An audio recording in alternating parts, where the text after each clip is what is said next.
What's up, guys? Today I'm going to be building one of my Grail Lego sets. This is the Lego Star Wars Ultimate Collector Series Jango Fett's Starship. And I picked this up for 300 bucks, and there's a lot to talk about. But first, I want to tell you guys a story. So, it's a few days before Christmas, and I walk into my local Lego store with the idea to get this set. And the place is packed, everyone's doing their Christmas shopping, and I just march right in and I grab this off the shelf and I go straight to the checkout. And at the checkout stand, some nice lady working there asked me, "Oh, is this what you're going to be doing over the holiday break? Is this what you're going to be doing with your Christmas break?" And I think it was kind of obvious that I was getting this set for myself so that I could build it and play with it. But I was embarrassed, and so I just lied and I said, "Oh no, it's a Christmas gift for someone." And I think everyone could see right through that. But honestly, as an adult, it seems kind of embarrassing to admit that Legos are just fun to play with, even now. And honestly, I was raised on Legos, like literally, because when I was a toddler, I ate a bunch of my older brother's Legos, and they're still mad at me for that. So this is something that I'm really looking forward to building, and it's going to be a lot of fun.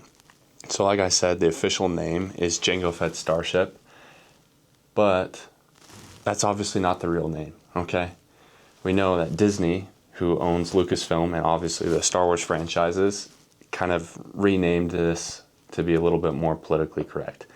The classic name, the true to lore name, is the Slave one. And some people will call it the Fire Spray, which is also a good name, but I think that's also incorrect because Jango's ship is a heavily modified fire spray. So I'm still going to call it the Slave one, call it whatever you want, but enough said. Let's get into this build.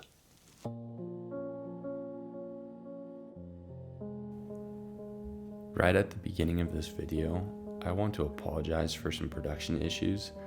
Obviously, this being my first attempt at both the time-lapse and accelerated playback, a few of my settings were just way off. Specifically, my slider was moving too fast and my focus kept falling in and out. Even my lights were flaring, and I'm not sure exactly what was causing that, but I'm going to do better next time.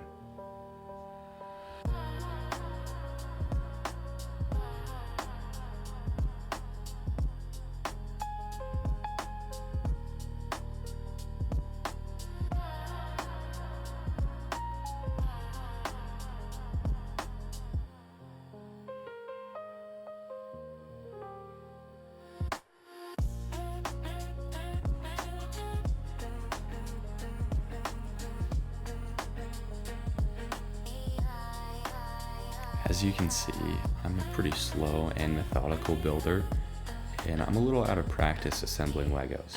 It's honestly been a while. This build ended up being the hardest that I've ever done, but it was also the most satisfying, so stick around for the end result.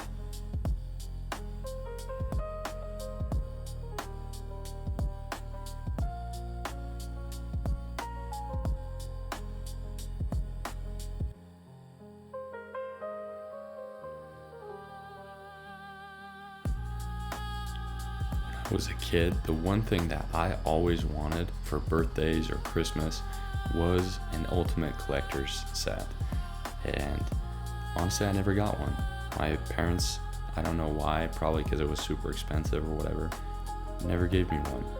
But honestly, after having built this, I kind of think that UCS is really just for adults. Like, that's all that they cater to. None of these sets are particularly stable, and the builds are actually quite hard, and just the sheer size of the completed set makes it too big for a little kid to play with. Like, if you have the UCS Millennium Falcon and you're like 12 years old, you're not playing with that thing. It's just sitting on your shelf, and like, obviously they all look awesome just to look at, but the cool thing about Legos is like your imagination, right? Getting to play with it, fly around with it, and imagine like these space battles and cool things happening.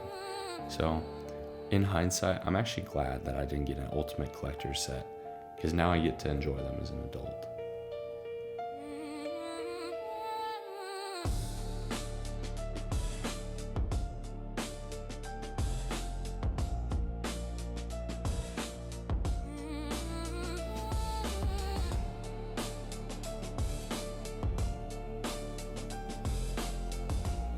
As I was planning to buy this set, I looked a lot at the current lineup of UCS sets, and it's pretty solid. But honestly, if I could just get some specific sets, I'd love to have the droid AAT from Battle of Naboo, and I'd also love to have a UCS Darth Maul's Interceptor. I think that is the coolest spaceship of the whole universe. Okay, obviously it's not a battleship or anything, but I just love it. And I would also love to get a UCS Mandalorian custom M1 Starfighter, which we see in the TV show The Mandalorian. And word on the street is that we're actually going to get one later in 2026. So if they do release it, I will definitely be picking one up and building it here on my channel.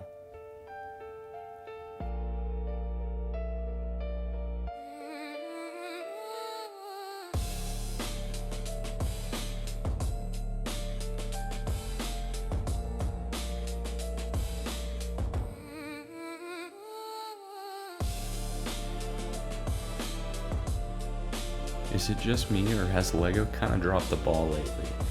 Personally, I think LEGO is reaching that point where they offer too little and they're charging just a little bit too much, or maybe a lot too much. It seems like back in the early 2000s when I was a little kid, LEGO kind of struggled with the opposite issue, and even they were struggling financially for a time.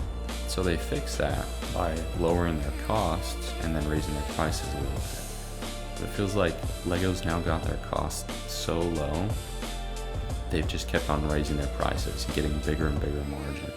And I just think it's went too far for the consumer and especially for the kids. And that's why it's more adults that seem to be interested in LEGOs these days.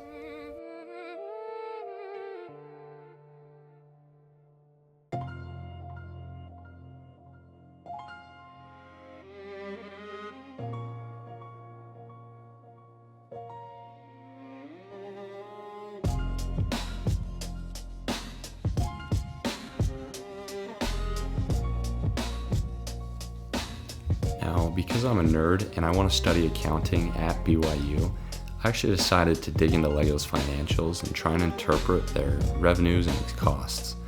And what I found was actually pretty shocking.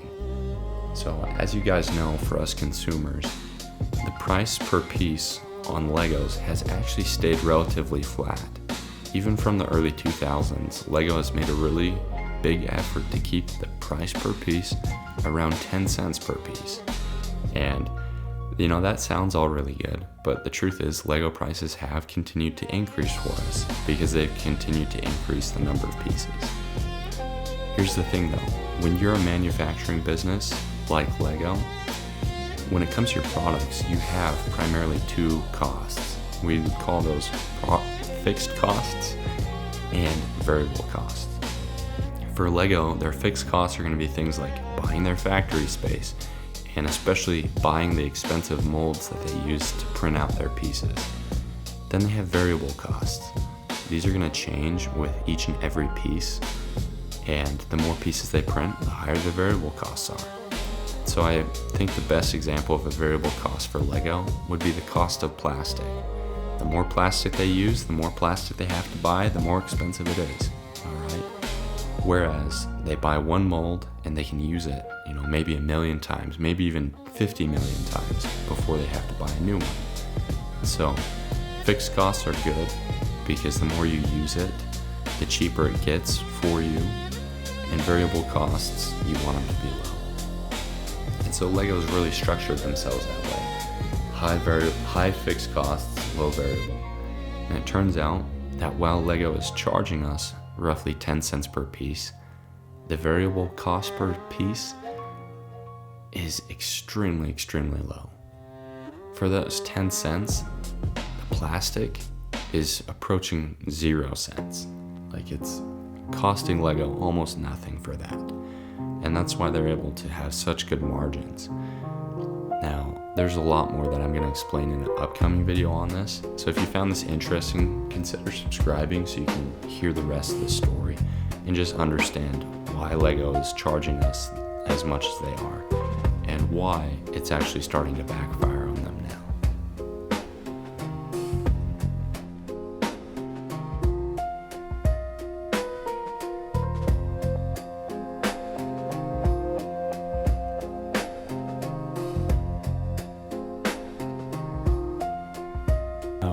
approaching the end of this video, and I'm about to give you my final thoughts after completing this set. But I just want you guys to know how much fun this was and how much work I put into it. And if you're curious to know, the music that I've been inserting in the in-betweens has actually been some AI music that I generated myself, which is also pretty cool. So you guys, there's just so many great things to help content creators out there just make videos more interesting and entertaining. And I would totally recommend that you guys play around with all those tools.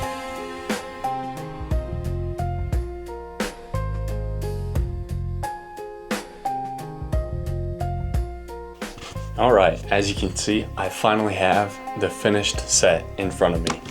And this bad boy took a freaking long time, like well over 8 hours of building. I started in the afternoon and I went all through the night, didn't finish it until 2 or 3 in the morning. And there was a lot of stoppages, a lot of times where I had to get up and stretch and just take a break. And there's also a lot of times where my camera memory card got full, so I had to go and transfer it to my computer. And then it was so much footage, my computer was filling up. So, like I said, it took a long time. But the question is, was it worth it? Well, I think you guys can be the judge of that. But my answer is absolutely. Well, this set, as an Ultimate Collector series, is not very functional or playable, you know, and it's definitely not for kids, okay? Like, it's not for little kids. It is an amazing set. This would be a fantastic gift for anybody. This is a fantastic build, just really fun, really challenging and exciting. And this is a wonderful collector's item that I'm going to be looking at and enjoying for the rest of my freaking life. Now this might be a little bit of a hot take, and I'll probably catch some hate in the comment section for this, but in my opinion, the Slave 1 is the coolest starship in all of Star Wars, and that's ever been produced in Lego models, okay? And I say that to include Boba Fett's Slave 1, okay? I actually prefer that model. I think it's a little bit cooler looking, but if we're just going starships generally, Slave 1 I think is the best of the best. If you think differently, let me know, and maybe I'll consider getting that UCS set and building it in my next video. So far, that's all that I've got for you guys today. Thank you so much for watching, and feel free to leave a like and hit that subscribe button. I will see you guys in the next one.